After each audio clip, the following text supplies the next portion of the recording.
Hello, Dr. Scott. So for this week for my project, I moved ahead from foundation and skin prep to eyelashes and eyebrows. So that was my focus for this week.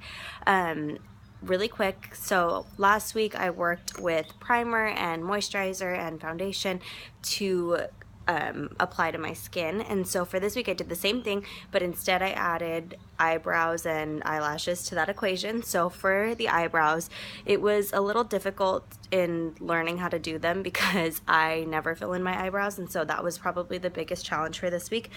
And I've practiced every day since I've learned how to do it from my coach, and as you can see, I had to start inward and kind of outline the shape of my eyebrow, and then from there fill it in.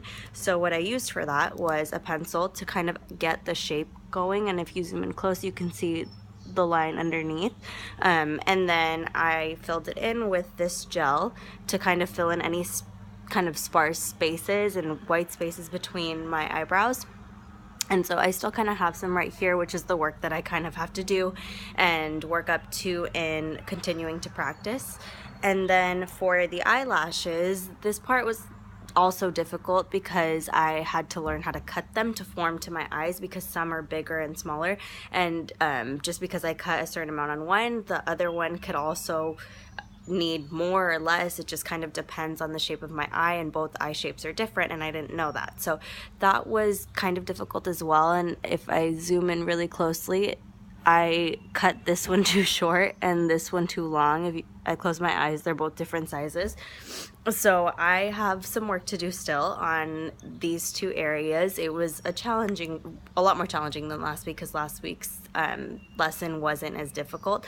So for this one, it's just a matter of symmetry, I think, for both skills, and so that's something that I have to work on. But I will say that over the course of the past few days that I have been practicing, my eyebrows look a lot better and a lot more symmetrical. So I just have to continue to practice, and I think that will kind of grow. And in order to put on the eyelashes, I forgot to mention that I had to use this adhesive glue and kind of lightly apply it, hold it, wait until the glue got tacky, and then put it on. So that's also something that I have to work on, is my timing, to make sure that it's tacky enough to where I can place it on from the center and kind of just mold it to my eye, so that way it doesn't dry too quickly or doesn't, come off because there's too much glue. So that was my lesson for this week. So I still have some work to do in terms of my symmetry and in terms of measuring out each eye and all that. So I am making progress, but I still need some practice.